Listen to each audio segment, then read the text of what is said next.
Hey, what's up guys, welcome back to the new vlog. তো এতিয়া ঘৰতে আছো আৰু আজি ব্লগটো আৰম্ভ কৰিছো দুপৰীয়া টাইমত ধুনীয়াকে এয়া চক বাহিৰত পুৰা ৰ'দ দি আছে এয়া ৰ'দ চক কিমান ৰ'দ দিছে মানে একদিন পুৰা ৰ'দ ফালি আছে আৰু চক গাইস মই আপোনালোকক ৰাস্তাৰ ফালে আনি আছো অলপ ৰাস্তাৰ পৰিবেশ দেখুৱাবলৈ ধুনীয়াকে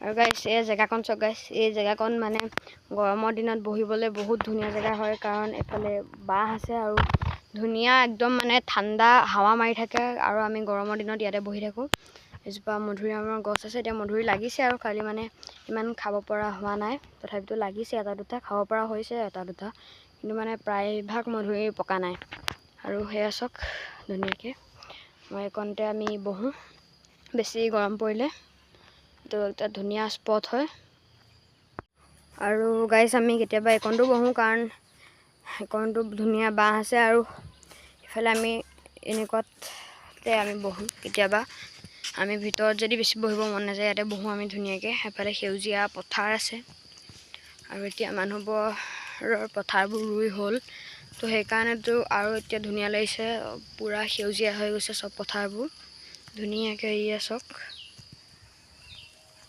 আপোনালোকক জুম কৰি দেখুৱাই দিছো কিমান ধুনীয়া সেউজীয়া পথাৰৰ দৃশ্য চক গাইস আৰু মই এতিয়া এইকনতে আছো একদম ঠাণ্ডা বতাহ মাৰি আছে আৰু গাইস আপোনালোকৰ ঘৰৰ ওচৰতো বাৰু এনেকুৱা স্পট আছে নেকি বাৰু যে এনেকুৱা ঠাণ্ডা জায়গা আছে বা গৰমৰ দিনত বহিব পৰা এনেকুৱা ধুনীয়া স্পট তো কমেন্টত জনাব আৰু কমেন্টত আছে বুলি লিখি দিব এয়া চক ধুনীয়াকে মই কন্তে আছো মানে গাইস কি হৈছে ভিতৰত না বহুত গৰম পৰিছে তো সেইকাৰণে মই বাহিৰতে আছো অলপ মানে হাৱা লৈ আছো গাইস এতিয়া আমাৰ লাখুটিয়া গাঁৱৰ নামঘৰ দেখুৱাবলৈ মই আনি আছো লাখুটিয়া গাঁৱৰ এভাগ বুঢ়া নামঘৰ হয় মই দেখুৱাবলৈ আনি আছো মোৰ আগৰ ব্লগ গিটাতে মই বহুত বা আপোনালোকক নামঘৰ ভাগ দেখুৱাইছো এইটো ব্লগতো মই দেখুৱাই দিছো তো এয়া মই বেক কেমেৰা কৰি পেলাই আপোনালোকক দেখুৱাইছো গাইস আমাৰ লাখুটিয়া গাঁৱৰ বুঢ়া নামঘৰ বুঢ়া নামঘৰ হয় এয়া ধুনীয়াকে এখন তোৰণখন হয় আৰু আমাৰ নামঘৰত অবিৰত ভাগৱত পাঠ হোৱাৰ কথা আছে তো সেইখন এখন অবিৰত ভাগৱত পাঠৰ পোষ্টাৰ হয় ওম নমঃ ভগৱতে বাসুদেৱায় অবিৰত ভাগৱত পাঠ স্থান লাখুটিয়া গাঁও বুঢ়া নামঘৰ দিনাংকন 15 চতৰ পৰা 22 চতলৈকে ইংৰাজী 29 মাৰ্চৰ পৰা 5 এপ্ৰিললৈকে 2025 সকলো ভক্তপ্ৰাণ ৰাইজক উপস্থিত একান্ত কামনা কৰিছে ধুনীয়াকে লিখি দিছে আৰু এখন পোষ্টাৰ এতিয়া পৰা মাৰি থৈছে আৰু পাবহি আৰু মাৰ্চৰ পৰা আমাৰ ইয়াত ভাগৱত হ'ব ধুনীয়াকে অবিৰত ভাগৱত পাঠ হ'ব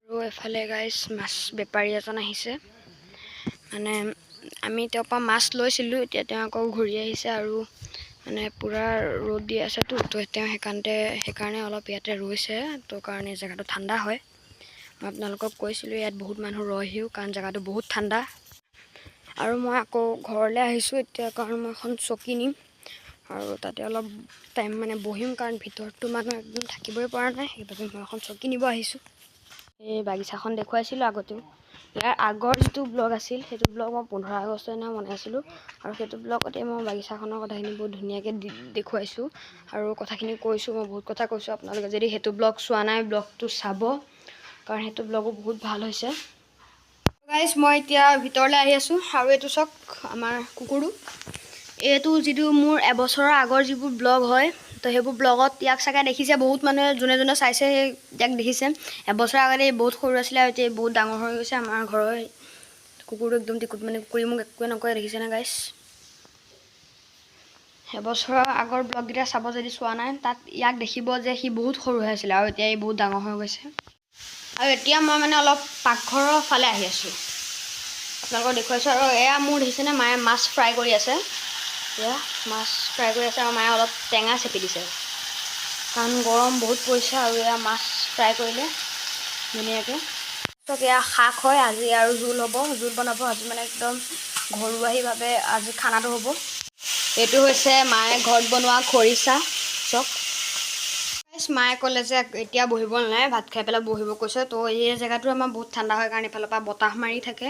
এইটো আমাৰ ঘৰৰ ভিতৰতে, মই অলপ বহিম। মই অলপ ভিতৰতে বহি লৈছোঁ আৰু কাৰেণ্টেও দিগদাৰ দি আছে, কাৰেণ্টটো নাই, তো গৰমো পৰি আছে আৰু আমাৰ ইনভাৰ্টাৰটো বেয়া হ'ল, ফেন লৈ পেলাই বহি থাকিবলৈ, সেইকাৰণে এইটো ঠাণ্ডা জেগা হয়। মই ইয়াতে বহি আছোঁ ধুনীয়াকৈ গাইছ।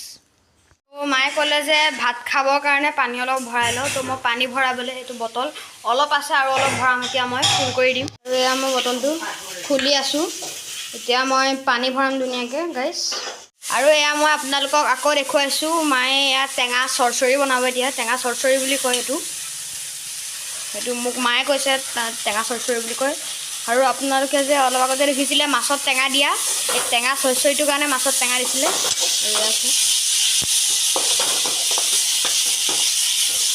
আপোনালোকে এনেকৈ বনাব পাৰে ঘৰত।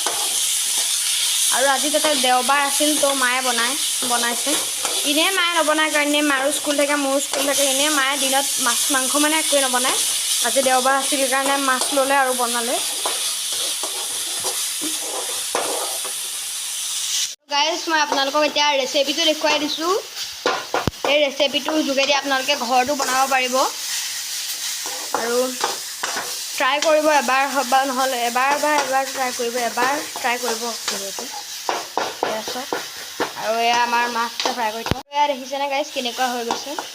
এইটো মানে বস্তুটো যদি টেঙাৰ যিটো হেৰি হয়, সেইটো যদি দি লৰাই থাকে, তেতিয়া কালাৰটো এনেকুৱা আহি যাব। আৰু গাইজ এই যিটো পাত দেখিছে, এই টেঙা পাতটো মই নাম কোৱা নাছিলোঁ। এই টেঙাৰ পাতটোৰ নাম হৈছে নলটেঙা। নলটেঙা যিজোপা গছ হয় তাৰ পাত হয় এইটো যিহেতু।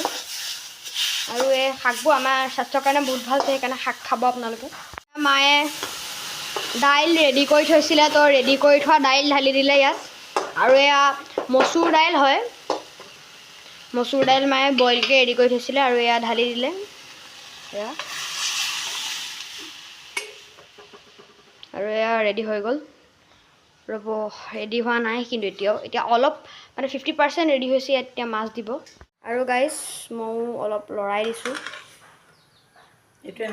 তো গাইজ মায়ে মোক এতিয়া ক'লে যে ইয়াত মানে ডাঙৰ মাছ দিব লাগে, কিন্তু ডাঙৰ মাছ দিলে টেষ্টটো বেছি উঠে। আৰু আপোনালোকে যেতিয়া বনায় ডাঙৰ মাছ দিব। মানে কি হ'ল, মাৰ বহুত দিনৰ পৰা পুঠি মাছ খাব মন গৈ আছিলে, আৰু পুঠি মাছ মায়ে দিনত ল'বও নোৱাৰে কাৰণ মাৰ স্কুল থাকে। তো সেইকাৰণে আজি ল'লে, আজি পুঠি মাছ পোৱাৰ কাৰণে ল'লে, সেইকাৰণে মায়ে পুঠি মাছ দি পেলাই বনাইছে। কিন্তু আপোনালোকে যদি এই ৰেচিপিটো ঘৰত ট্ৰাই কৰে, তেতিয়াহ'লে আপোনালোকে ডাঙৰ মাছ দিব, ডাঙৰ যি টি মাছ দিব পাৰে। আৰু এয়া দেখিলে ক্লিপটো যে মায়ে কেনেকৈ দি দিছে মাছখিনি। আৰু আপুনি গোটেইখিনি ফ্ৰাই কৰা মাছ দি দিব, অলপ দিব মাছ, অলপকৈ মাছ দি দিব।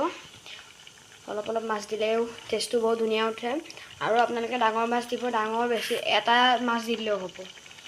বা আপোনালোকে যদি মাছ ফ্ৰাই কৰিছে বা মাছ জোলকৈ খাব বিচাৰে, যদি জোলকৈ খাব বিচাৰে যিমান মাছ লয় সিমান দিব। বা যদি ফ্ৰাইও কৰিব বিচাৰে, জোলকৈও খাব বিচাৰে, তেতিয়া মাছ ফ্ৰাই কৰিব পাৰে। আৰু ইয়াত এটামান মাছ দি দিলেও হ'ব। আৰু সেয়া গাইজ ভাত খাবলৈ টেবুল ৰেডি কৰি আছোঁ। মই পানী বটলটো আনি পেলাই ধুনীয়াকৈ ইয়াত থৈছোঁ, আৰু এখন আমাৰ টেবুল হয়।